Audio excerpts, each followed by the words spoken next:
Hello, everybody. Good afternoon, good evening, depending on where you're at. Thank you for all joining us today. We really are looking forward to having a very lively discussion this evening. A few things. First, I'm Dr. Eric First. I'm the Chief Scientific Officer and co-founder of a company called Reset. And I have two guests with us tonight that I'll introduce shortly. Before I get started, a lot of you were, I think, hoping to see Barclay this evening. Unfortunately, just a few hours ago, we found out she had a family emergency and unfortunately can't be here tonight. So our thoughts are with her, and to all her fans out there that might be tuned in tonight, please reach out to her through her various different channels, and send her a note that you're thinking of her. That would be awesome. So tonight, really the topic, the first of this webinar series, is about stress and different ways that you can really manage that stress. And in particular, how stress can really impact the immune system. And of course, that's top of mind of everybody these days, given what's going on. We want to make sure that we all, have the defenses that we can need to really, manage through this. So without further ado, let me introduce our two guests. First of all, we have Dr. Amelia Aldao. She is a licensed psychologist. She specializes in stress and anxiety disorders.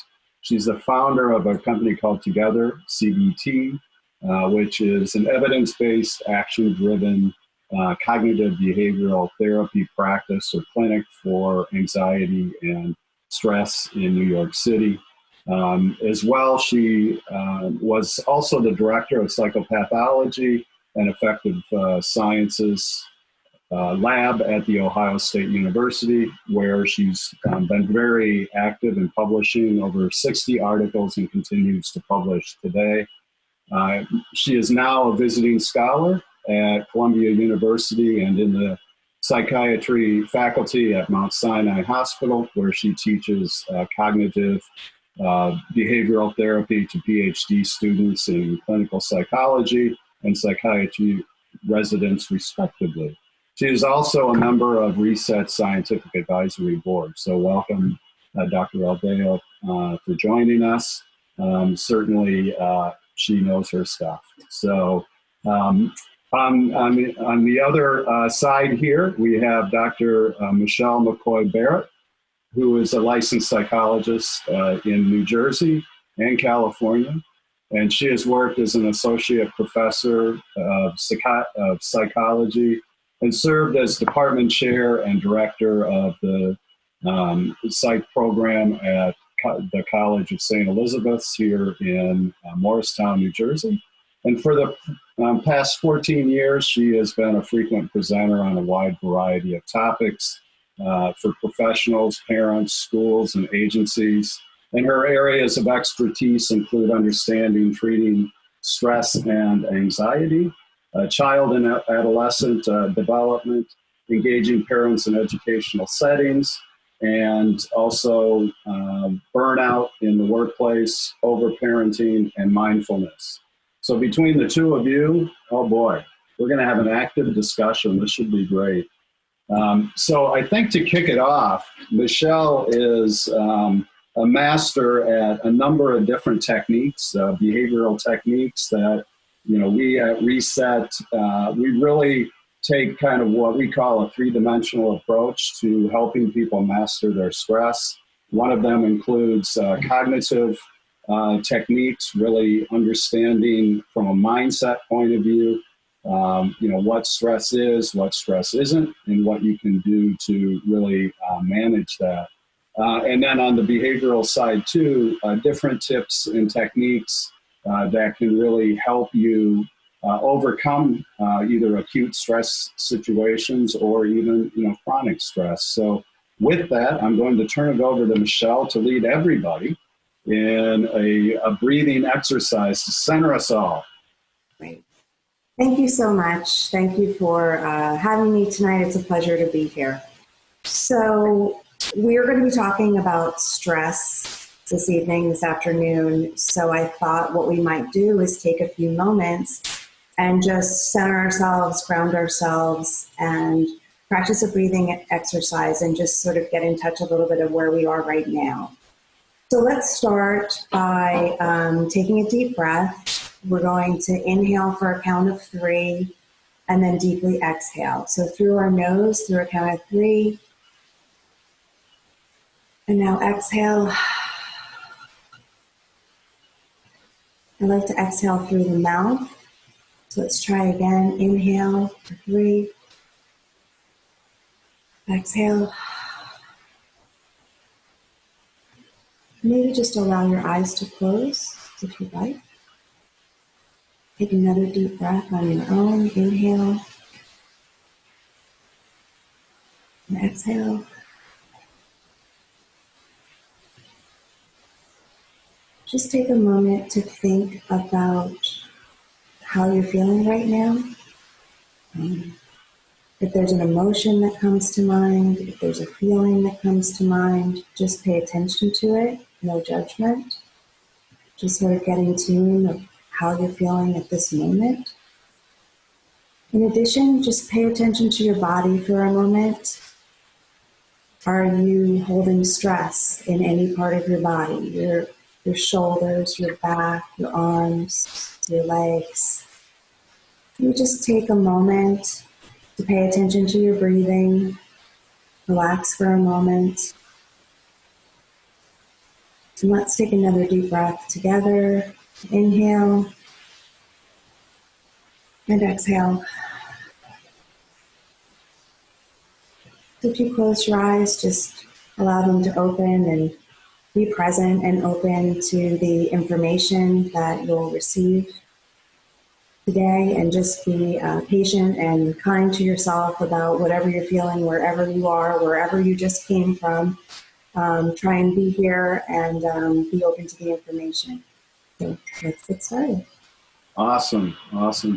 I'd like to let everybody know, too, out in the audience, we have really real top experts here tonight. So this is an opportunity to submit questions using the Q&A function down below.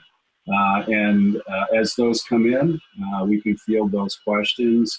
If we can't get to them, which would be great that everybody is so interested that we get a ton of questions, we'll either reply to you either personally and collectively on our website, where we do have additional information, as well as a blog that we're also, all 3 of us, as well as a couple of our other scientific ad board folks, will be posting very relevant content.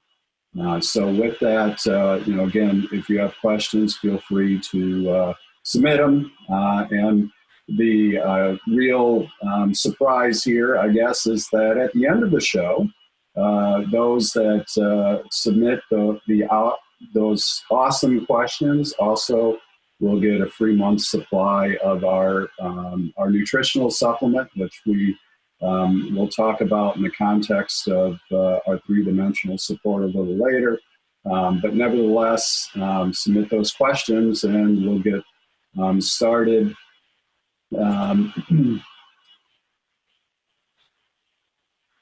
So the first question, actually, Amelia, to you would be, how should someone work through such a sudden major interruption, which we've all experienced? And really, what have you been writing about that can really help people cope with the stress that they're dealing with today? So, this is a very unique, goes without saying, right? It's a very unique situation that we're going through, because most of the time, whenever there's a traumatic event or a crisis, it affects, sort of by definition, a small set of the population, right? And right now, at least at a very macro level, right, this is affecting all of us. Obviously, in many different ways, right? For some, it's a matter of life and death. For us, it's about, keeping our family members safe. For us, it's about facing unemployment and other issues. So, obviously, there's a lot of different ways in which it's affecting all of us. But unlike many other situations that we've been through, and probably like most of our lifetimes, this is sort of affecting everybody, not just everybody in the States, everybody in the world, right? So there's not a real clear blueprint, right, of what to do and how to deal with the disruption. So there's a few things to keep in mind. The first one is what I just said. It's really sort of reminding ourselves that what we're going through is completely unprecedented. This is something that none of us, I venture saying it, have experienced in our lifetimes, in no way to this magnitude. So sort of bringing that reframing in gaining a sense of self-compassion from that, and sort of being able to cut ourselves some slack for all the emotions that we're having and the struggles that we're facing, I think is sort of like really, really important at that sort of macro level. And then the other part that I think is really important is just to remind ourselves, that each of us needs to find what works best for us. And obviously we'll share some tips and techniques, and you guys can also talk to people in your life. You can maybe even talk to a therapist or other type of mental health worker. But the reality is that we need to find what works. And what I've been getting really frustrated is when I'm out there and I'm reading all these articles that come out, that tell people that they, this is the time to pick up all those hobbies and to learn a new language and to build, an indoor playground for your kids and to become this, get in the best shape of your life. And there's a lot of pressure left and right, and have all these Zoom meetings with every person that you ever met, and college friends that you haven't seen in 15 years. And I think that it's learning about what works for you. There's a lot of prescriptive messaging out there as to what we need to do and not do. And self-care in general, not even just in the middle of a pandemic, is really about figuring out what works for you. And the way that I like to think about it is, what are activities in your life that allow you to sort of decompress, so they allow you to gain some distance. They allow you to connect with yourself, with your emotions, with your thoughts, with your perspectives, and also in a way that is healthy, right? So, if you go and have 2 bottles of wine, you might, decompress and disengage from the world, but it may not necessarily be healthy, right? Or a couple of glasses of wine might be healthy for most people, but maybe not for people who have a history of alcohol abuse or perhaps a medical condition. So the point is, you need to find what works for you, what allows you to gain the distance and to recenter yourself, and to sort of not let those voices out there of everything that we need to be doing to sort of get to your head. And the related point to that is that even though many of us are working from home and we're likely to be working from home, obviously many people have lost their jobs, and that's a big tragedy, and hopefully things will start looking up soon.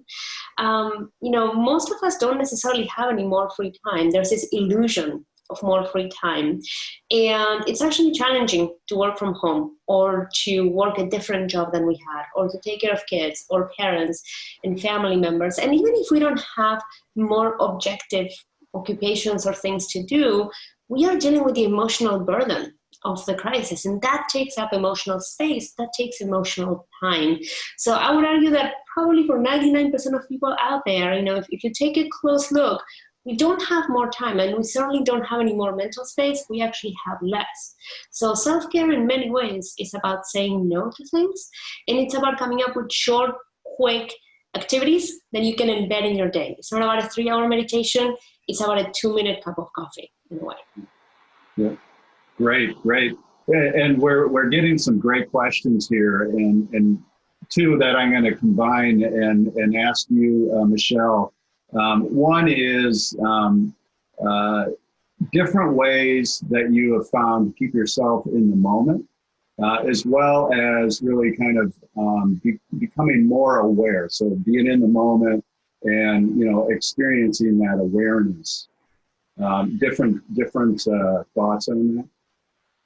So those are great questions. I think being in the moment and being present, and we could call it mindful, right? Paying attention with our focus is really important. I think that I have to echo what Amelia said about I almost want to say lower our expectations.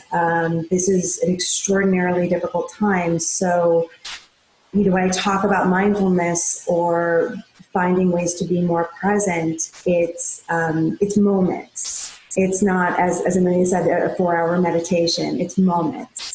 So I think one of the most important things to do is to really check in with yourself. We have an inner dialogue that's always going on, right? It's just that we either tap into it or we don't. So it's always there. And often it's very negative. There's a lot of negative self-talk.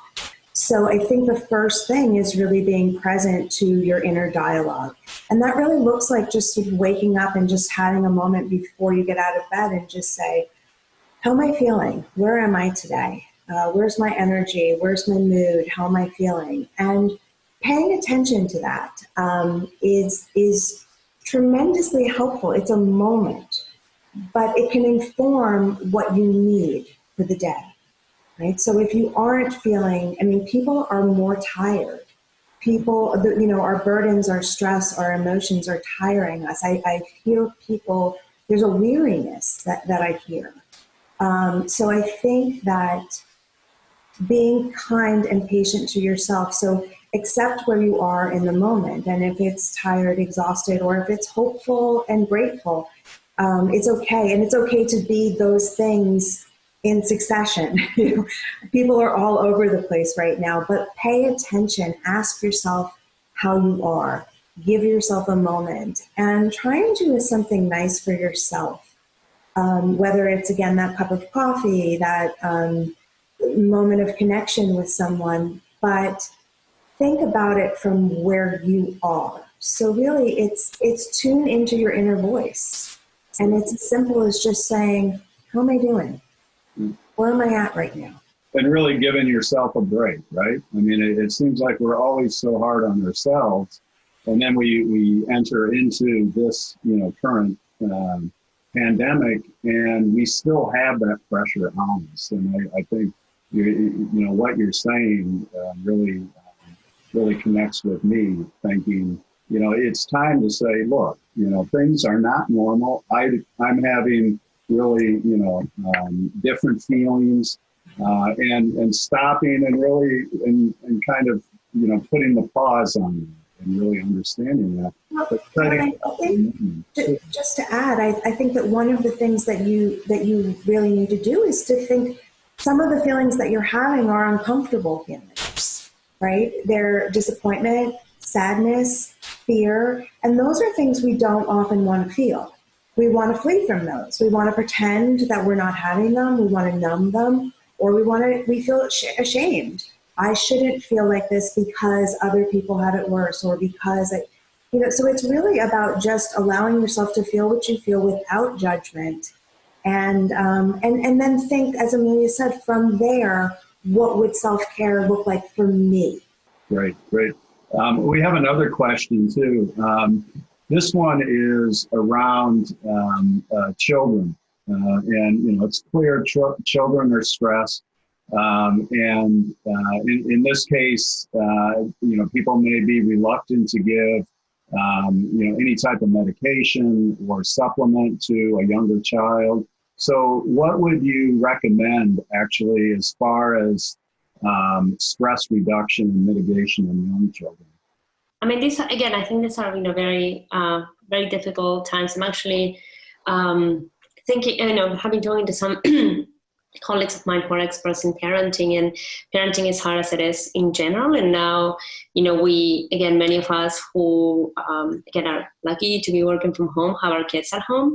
And whether they are 2 or they're 7 or they're 15 or they're in college and came back for also indefinite amount of time, right? Summer, fall, etc. It's really stressful, and it's a big adjustment period. So, there's never a one-size-fits-all with mental health, and let alone with parenting. But I think one of the things that we can all use the most right now, and that would be my starting point, would be to help. Well, there's actually 2 things. They're related, but number one is to give your children more structure. So whether they are, I have toddlers, so whether it's sort of trying to get them to understand, TV time versus play time, versus eating time, to whether you have a teenager that you're helping structure, the way they're studying for school, or, a college age student who, again, is having a hard time adjusting to the new routine. I think there's a lot of traction you can get in giving kids more structure, because structure makes things predictable. And when things are predictable, we all feel less anxious. So it's going to make your children feel less anxious. It's going to make you feel less anxious to have some sense of structure. Obviously, there's no point in being rigid, right? Because if you're very rigid about the structure, that backfires. And there's great value in being collaborative, right? So it's not about you telling them you're doing this and that, but it's not having a conversation. Even with my toddlers, right, I try, arguably not very successfully, to sort of have it be more of a back and forth as to this is play time, this is TV time, this is eating time. So structure, conversation, sort of making it a back and forth can be very helpful, regardless of how old your kid is. Right? And then the second piece, and this is more of a style issue, is to really find ways of asking your kids about their emotions and about how they're feeling about this. And let's not assume that everyone is anxious. I mean, many of us are, but even if we are, there's other emotions that are coming to that, right? I'm personally probably more frustrated than anxious, because it's like all the things that I want to do, right? Or we might be angry, or we might be sad, or we might be hopeless, right? So, and again, people talk to their kids about emotions differently, and not everybody talks with the same level of depth, or should, right? I mean, again, people are different, and your relationship with your child better. But, to the extent that you do, try to do a little bit more, right? So whatever you are usually on the spectrum of talking to your kids are emotions and how they feel, and sort of opening up and having those conversations, trying to push that a little bit more, just to dig a little bit deeper and try to understand how they're feeling. Because again, it's very easy to assume that we are, that we're all anxious and stressed, but there's a lot more to that than to our experiences right now. And at the very least, your child will feel validated, right? That you're asking and that you're being curious and coming in with an open mind. And, and this could be a great place for you to then figure out how to be more tactical, right? And okay, if they're angry, I can do this. If they're sad, I can do this, etc., and so on and so forth. So those are the two starting points. But again, I mean, parenting is, it's a very, very, very complex journey, and it's very hard to say do this and do that. But those two things, I think, are good starting points for probably most people right now. Michelle, anything to add? Well, I mean, I obviously would echo Amelia's routine and structure, and it is such a great time to teach children about emotional literacy, to have them understand their emotions and be able to label them. I guess for younger kids, I think specifically with younger children, many of them are very happy that they have a parent or parents home right now. They're kind of thrilled. Not all of them, but I mean, it's not uncommon for your kids at this age, young age, to be really happy to have more time with mom and dad, or their caregivers, their loved ones. So it's also about just us as parents setting a tone, and again, taking good care of ourselves so that we can then be there for them, because they obviously are going to pick up on our emotional states. And so we have more of a responsibility to really be kind to ourselves and take care of ourselves. And again, I say things like, provide a lot of structure, but like maybe, let go a little bit of your screen time rules and lighten up on some areas and things like that, because this is really a hard time. So we kind of have to take better care of ourselves so we can be there for them. But a lot of them are doing quite well. I think for kids, my concern is often for kids who are struggling prior to this. Kids who were really having a hard time before this happened. And thankfully, therapists are doing an amazing job, telehealth and staying connected virtually. But this is really not the time to miss appointments with therapists. This may be a time to increase those appointments and to just make sure that we're on top of those vulnerabilities that the kids came in with. Yep.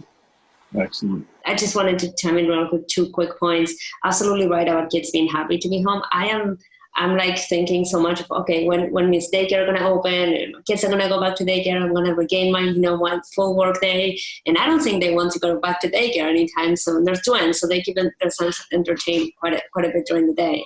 So definitely that. And then also, also Michelle, to your point, many kids who are socially anxious or who have all kinds of anxieties about school and interacting with their peers, whether it's, in the school hallways, in the locker room, speaking up in class, this whole like new life that we have where we are sort of behind this like Zoom type environments, in a way allows or facilitates the avoidance of a lot of those situations that usually make kids anxious. So in that sense, they might be feeling better, which again, to Michelle's point, this is maybe a good time then to sort of like do even more work on that underlying anxiety, because when they do go back to school, it might even get more difficult, right? As well. So again, I think it's, I think we could probably come up with like 3 or 4 other exceptions to the rule, right? In a way, so I think that's why, again, communication is key. Great. I got another question here too that's so relevant. What physical problems can be caused by stress, especially since our normal workouts at the gym cannot happen?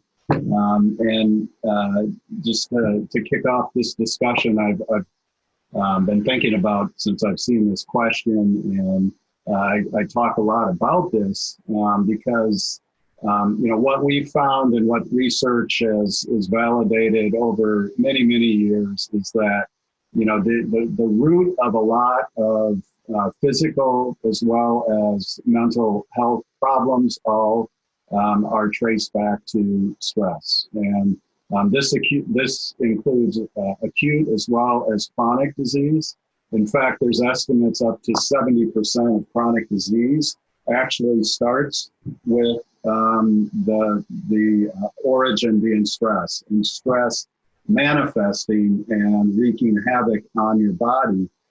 In fact, there are 3 systems that are really amplified by stress when you have a stress response.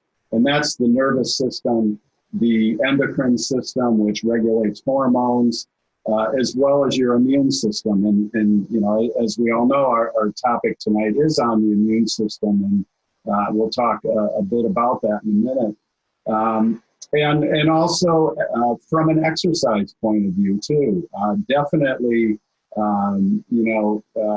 stress can have an impact on physical activity. In this day and age, right now, trying to maintain some level of physical fitness is certainly, a goal to, keep active, and that helps to lessen your stress. This releases kind of counter mediators that decrease the stress response and improve more of the relaxation response that you're looking for.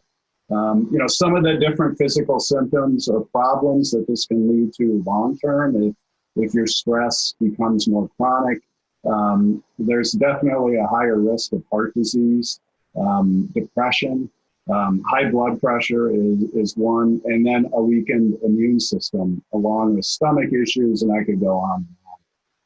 So around immune system and why this is so important, what we really know about the immune system is these 3 systems are so integrated and work so closely together. Once you have an acute stress response, and we've all felt it, we all feel it, and most people have heard of the fight or flight response, and this is really your nervous system activating a very primitive built-in early warning system that something might be a threat to you. And this could be physical, it could be thoughts that you're having that can trigger this. And so your body reacts to protect you in a protective way. It's almost like why we have a pain response. Something's wrong. And so it puts the body on alert. It activates your endocrine system as well as your immune system. And in the beginning, it's actually protective. But over a period of time, if that stressor isn't removed, what happens is then all that good that happened starts to turn into not so good, where you start to see an increase in inflammation, as well as a number of other changes that lead to a lot of the different conditions I mentioned, but more importantly, around the immune system and your ability of your immune system to fight off infection, where it becomes counter to fighting, it's building up the inflammation, which is decreasing a lot of the different ways in which it will help with different infections, as well as other threats to the body. In fact, interestingly, studies have been done, and this is why we haven't talked about it yet, but we will, about sleep and why sleep is so important. During the night, that is the time when your body is really doing a lot of maintenance while you sleep. And if I were to say one thing tonight, what can you do for your immune system? It is to get a good night's sleep. 7 to 9 hours of sleep is consistently what the experts believe is the time that it takes really to have the process play through. And there's been studies done where they've looked at folks who they'll have one group where they are sleep deprived, and they have another group who sleep 7 to 9 hours a night. And in this one particular study, what they did is actually inserted a rhinovirus into their nasal passage. This is a very weak and kind of cold virus. And they wanted to check to see who caught the cold and who didn't. And not surprisingly, 50% of those that slept 5 hours or less a night actually got that cold, whereas those that slept 7 or more hours a night, only 18% of those caught a cold. So you can see just merely the only thing different was the amount of sleep. Another one, just in one night, there are things that are called natural killer cells. And these are basically your army of defense. And these natural killer cells go out and seek to destroy foreign invaders. And during the night, these are when these are replenished, along with a myriad of other immune cells. And in this study, it was really a landmark kind of aha study where it was shown just in a single night where people who were sleep deprived, who got 4 hours sleep versus those that were getting 8 hours sleep, they saw a reduction in the production of their natural killer cells of 50% up to 70% reduction in one night of sleep. So you can imagine if we're only sleeping 4 hours a night and we're stressed out, what is that doing to our immune system? And that's where, I take it back to sleep being so important. And one final one study that they did looking at the effectiveness of people who are being vaccinated, where people who are getting less than 6 hours of sleep per night on average were far less likely than longer sleepers to show adequate antibody responses or production from that vaccine. So even your ability to have a nice robust response for a vaccine for protection is affected by sleep as well.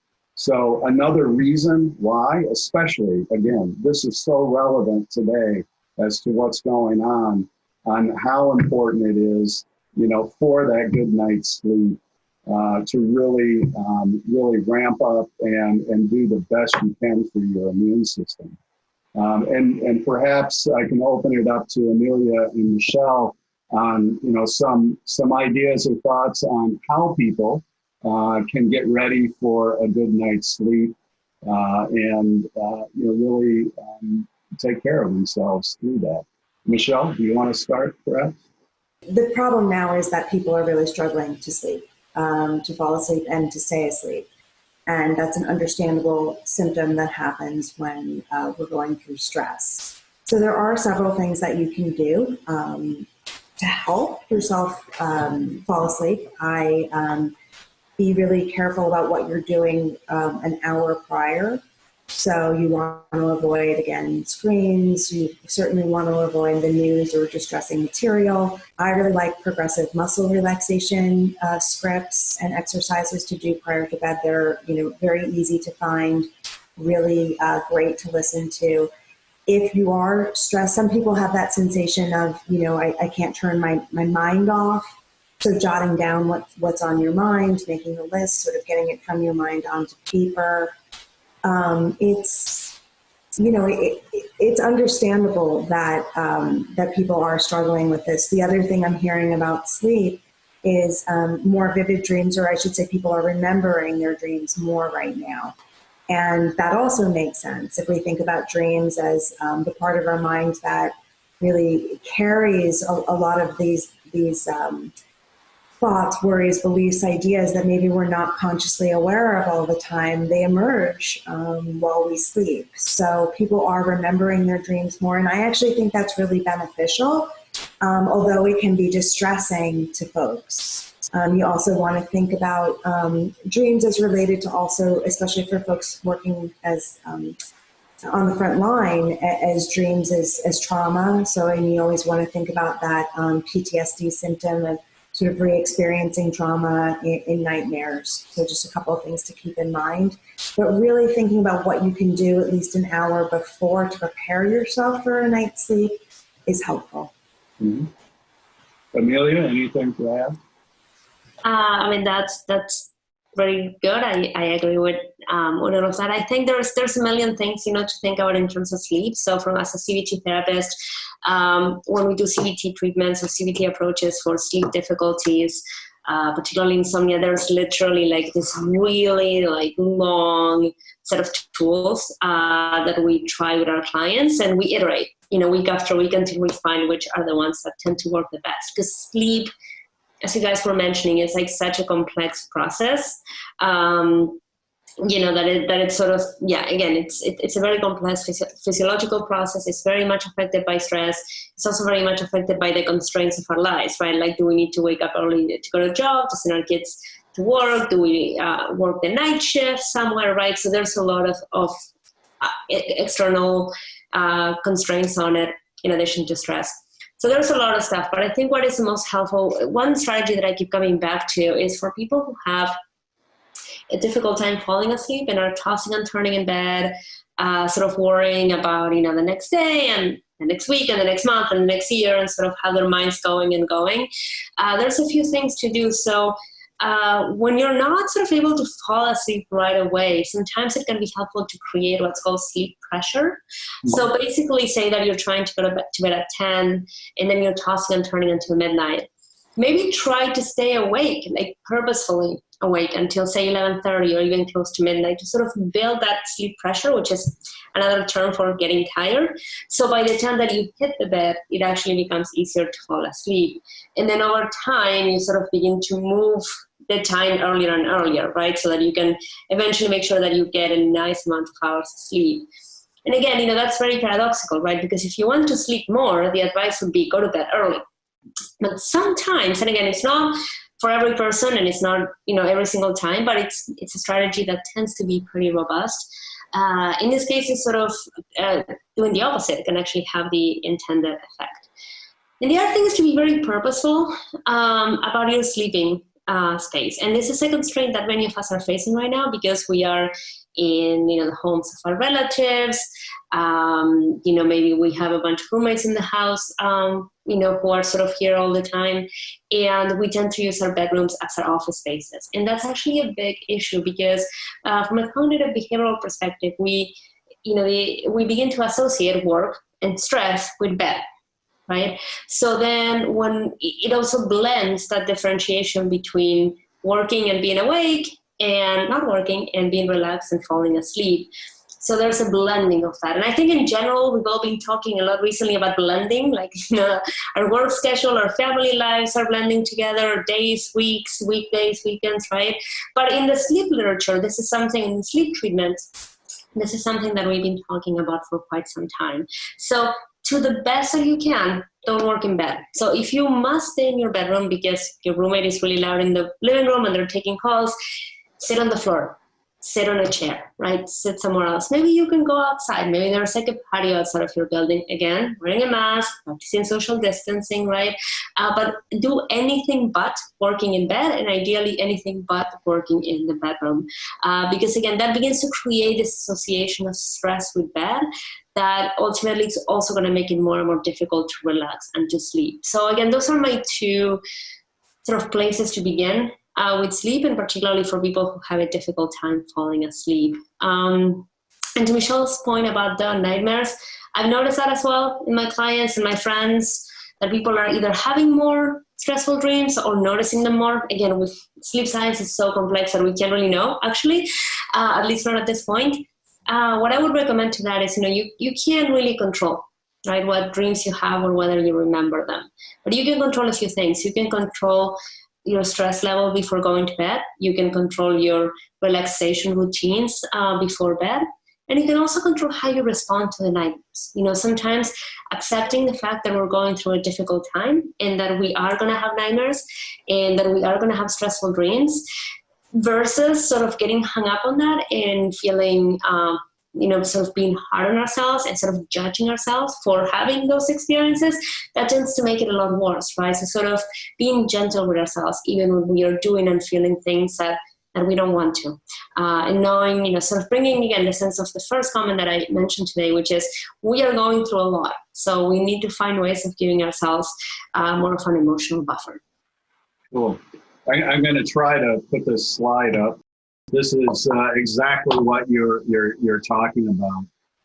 And this really speaks to sleep hygiene, as they call it. Light, noise, heat. Having it cooler in the bedroom, I've heard too, really helps as our core temperature actually decreases at night when a lot of that maintenance is going on. And unfortunately, for many out there, alcohol and caffeine has a big impact. In fact, caffeine, you mentioned sleep pressure, and sleep pressure, which is regulated by a chemical called adenosine, is really affected by caffeine. And the effects of caffeine can last many, many hours beyond what you initially think. So really limiting these different activities. And then what can help? Earlier we mentioned exercise, a consistent sleep schedule too, which I've seen, very often as something even through the weekend, and no screens at night. And then there are different supplements that can help as well. But really it's around managing, preparation for sleep, and just getting into that mindset of sleep and really taking advantage right now of being able to sleep 7 to 9 hours and not feel guilty about it, and realize what you're doing is you're probably doing, again, one of the best things you can do to protect yourself right now is to build that healthy immune system. So I just wanted to share that brief little slide there. The other question we had too, diet, obviously, as I mentioned, diet is important as well. I'm guilty myself of falling into that COVID diet lately, where people are reaching for comfort foods that make you feel good in the moment, but in the long term, that shouldn't be really a strategy. But again, like Michelle said earlier, you got to give yourself a break, right? I mean, these are tough times, and yeah, you reach for some ice cream or something else, some nachos, whatever it is. As long as you're not doing it every night and that becomes your new normal, then you're okay. It's okay to do those things and let yourself have that, that leeway to do that. We had another question too here. This one actually for you, Michelle. Do breathing exercises help in the middle of the night if you wake up? So if you're really having trouble falling asleep, which we know, a lot of people I'm sure are, and staying asleep, would it be something that you would recommend that could be helpful? Absolutely. So when you wake up in the middle of the night, so say you were able to fall asleep, but you are now up in the middle of the night, and one of the first things that happens in these scenarios is that you have anxiety that you're not going to be able to fall back asleep. You start calculating how many hours you have if you slept now versus in an hour. So of course you start to feel a tremendous amount of anxiety about missing sleep. So breathing exercises are great. The progressive muscle relaxation scripts are great. Anything that can take your mind off of the tension and the worry, I'm not going to be able to sleep, and then what does that mean for the rest of my night, for tomorrow, for my immune system? So it's great that we have all this information, but we often get stressed about not sleeping in the middle of the night. And I always tell people that if you can relax your body, you're still getting the benefits of relaxation. You might not be getting the full benefits of sleep, but you are getting benefits of relaxation, and that's really important too. And that leads to feeling better the next day, and that has a lot of health benefits. So absolutely doing that in the middle of the night, if you can't sleep, is a very good idea. Anything to take your mind off of the anxiety of not sleeping. Yep. And Amelia, would you, if people are having trouble falling asleep, instead of tossing and turning all night, should they be getting up and like moving to another room, maybe reading a book or whatever to kind of break that cycle and then go back to sleep? I mean, what would you recommend? Yeah, totally. I mean, that's exactly like the first strategy to try, instead of kind of tossing and turning and fighting. Because many times what happens is like people think they're actually awake, but they're not. It's like that, and I'm sure you guys can relate to this. Like some more than others, but like it's like that awful state when you're sort of awake and sort of asleep, and you're having all this like worrisome thoughts, and and you feel awake and you feel asleep. So when you're in those moments, those are like the toss and turn moments where you might end up losing a huge chunk of the evening to the best that you can, sort of getting up, fully waking yourself up, and then trying to come back to bed. And of course, being really careful about what activities you do while you get up, right? So, folding laundry, doing like a quick chore, unloading the dishwasher, getting water, something that is physical so that you're truly awake, but also something that is not going to be very demanding, and also something that is not going to be very cognitively engaging, right? Because you sort of want to be awake enough, but also you don't want to all of a sudden be like, go, go, go, go, go. Obviously, don't grab the phone, don't check the news or social media or anything, right? I mean, nothing ever good came out of like scrolling for things at 3 a.m, right? So save that for the morning. There's plenty of time to catch up with the news and social media and your friends and everyone. But yeah, sort of doing things that are very, very brief, but also that bring you that state of full awareness, basically, so that your brain is fully awake, but not extremely engaged. Yeah, oh, that's excellent. And a follow-up to that would be, a lot of people think, all right, I didn't sleep well, the last 2 nights, but you know what? The weekend's coming. I'll catch up on sleep. Yeah. And so, what are your thoughts, both of you, on, whether or not that's even possible? And if, let's say it's not, are there things you could do that may help, whether it's a nap or meditation, something like that? I mean, I think in general, again, sort of back to the point that sleep is very different, and it's very different for everybody, right? Some of us can get by with 5-6 hours and do really well.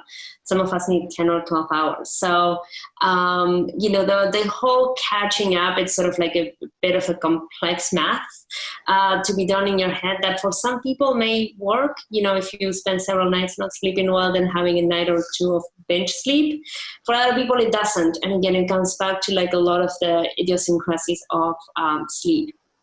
What I would say to that is just like do what feels natural for your body. So if you feel like you need, that extra few hours on the weekend or some other day of the week or that extra nap, so sort of, follow what your body's asking you in a way.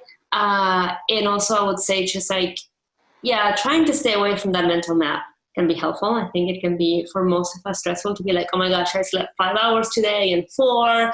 That means that tomorrow I need to sleep whatever many hours so that I bring my average to whatever.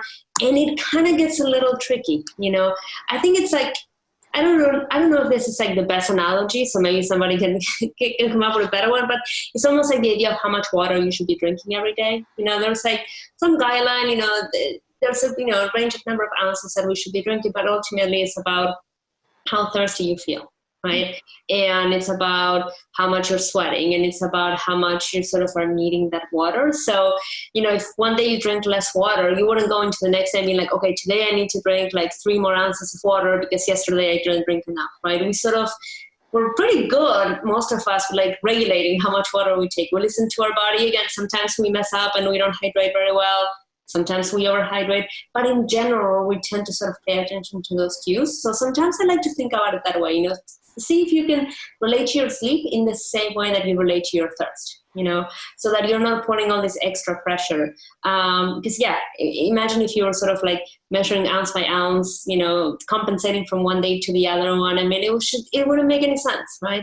But we do it with sleep, and I don't think it is ultimately, I think for most of us that ends up being a source of extra anxiety than any sort of like useful, way of sort of getting more rest. Cool. Michelle? I agree. I think the whole trying to catch up, it's a terrible race that you go through, and I think when people nap too much during the day, then they can't sleep well at night. So it just ends up becoming, you're sort of chasing sleep. I know that teenagers sort of often follow this catching up on weekends thing, and I think in some ways that makes more sense to me. But I think when people are struggling with insomnia and just sleeplessness in general due to stress, it's better to just try and prepare in the ways that we're saying for a good night's sleep than trying to do the calculations to try and find a way to sort of feed that sleep bank. I don't think it's as effective. Yeah, that's neat. You mentioned students, and a question came in too. This is the time of the year when finals are just around the corner, and so they're ramping up, and certainly there's a certain element of stress that's involved there that helps to motivate them to study.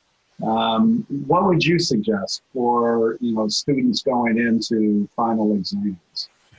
Maybe Michelle, do you want to take that? Sure. So, I think students are having a variety of struggles right now, just given that they're getting used to the online learning and that it looks so different depending on what your district is doing. So if we're thinking about college students who are often used to online classes or hybrid classes, whether professors are actually giving exams or whether they're alternate assignments. But of course, there's stress regardless of any of that, figuring out the end of the semester grades. And so I think that there's a sort of sweet spot for stress. There's this ideal place where I used to tell my students that I want you to be stressed enough to study. I want you to care about this test, but I don't want you to be so stressed that it interferes with your ability to recall, your cognitive, awareness and memory. So you want them to care enough, but you don't want it to be an interference. So they have to know themselves. And I think for me, anxiety about tests has a lot to do with procrastination too, and sort of putting off things and sort of, again, binge studying the night before, really bad idea. So there's a lot of anxiety leading up to exams, and negative self-talk that I would always tell students to be aware of. I used to have students that would tell me on the first day of class that they don't test well. You know, and I'm like, you don't know you don't know how I test. You don't know how, so I think that you have to be really aware of yourself as a test taker. So I think that's important. But hopefully, people are working together because this is a difficult time. So students are doing a variety of things and adapting to a new learning environment. So hopefully, people are working together to sort of make that work. Yeah, very nice, very nice. So we're coming down to about 2 minutes left, and we have a lot of questions that we're probably not going to get to, but we will follow up on those questions. I think one of the last things I just wanted to share here was about stress and is stress good or bad? Is all stress good or bad? And this illustration here, I thought really really illustrated it well. Where if you have no stress at all, and us with children can probably relate to being very bored and not motivated. On the other hand, you go on to the other side of the curve here where stress really can become an issue. And, as they call it here, that real sweet spot, stress helps to motivate. Stress isn't all bad, right? And it's really that education that we're all trying to provide to really help people understand how they can harness this stress and use it in a good way. I thought this may have been appropriate. It is a curve. In this case, we want to be on the left side of the curve when it comes to stress versus COVID, where we want to be, flat and way to the right at that point. And hopefully that reverses our stress. So what I'd like to do first is thank both of you. This is a very engaging conversation. We did record this event, and we will be posting it on our website, which is www.r3set, or reset, but r3set.com, as well as on our YouTube channel.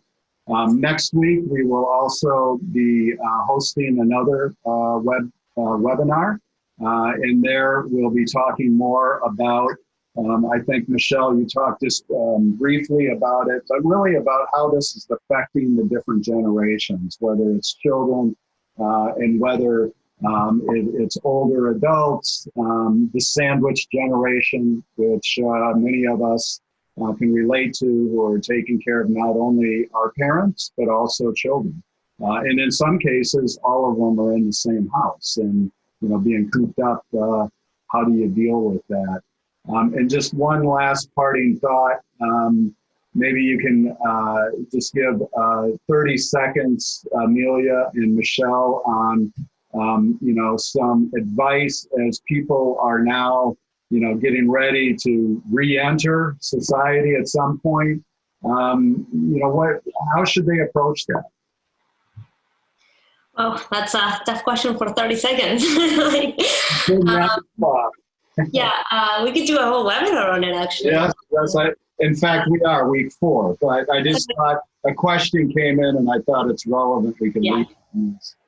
Yeah, no, it is. We are not allowed to talk more about it, but I think the biggest thing is we all need to make sure that we budget for that emotion. It's going to be an emotional shock in all kinds of different ways as we go back to whatever things we go back in, whichever ways they look like, whatever our neighborhoods look like. If we left our towns, when we come back, and everything is going to look different. Everything is going to be different, but at the same time, a lot is going to be the same. And I think that the human mind has a difficult time with things that are shades of gray, with things that are in between. We like black and white.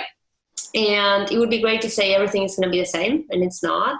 And it would also be great to say everything is going to be different, because it's also not the case. So we're going to be living in that in-between gray zone for a while. It's going to look different from all of us. And I think sort of bringing that awareness into that and sort of finding ways of creating more breathing space for ourselves, more space to have those reactions, to have those emotions, to have those WTF moments that we are going to have, and not try to fight them, not try to solve for all of that ahead of time, knowing that it will likely happen, sort of creating that space and that sense of gentleness and self-compassion, which will look different for all of us in different ways. But I think sort of bringing that intentionality to our experience, again, as we go back, that's going to be key. Great. And you, Michelle, wrap it up for us. Take it home. Sure. Amelia, so beautifully said. I think I would just say go slow. We don't know what it's going to look like, and we're going to have anxiety about starting. We're going to have anxiety about changing from this, even though we're having anxiety with this. So it's just go slow. It's a great topic, and something I think I'm glad that you all will be talking more about it, because it's really important. Great. Well, thank you both very much. And like I said, next week we'll have a new topic. And also, thank you again. You can follow Amelia, who does some great webinars too, as well as posting on YouTube some 2-minute nice little presentations. And you can follow her at Dr. Amelia Aldao and at Together CBT as well. And Michelle, how can they find you? Well, I'm on the Reset blog quite a bit, so I've posted a lot there. So I think that's probably for now the easiest place to find what I've done recently. Great. And for the questions that we weren't able to get to tonight, I'll work with Amelia and Michelle. And we'll post those answers on our website, and we'll let folks know that they're out there. So again, with that, thank you. And everybody else out there, I wish you the best. Stay healthy, stay safe, and enjoy the rest of your evening.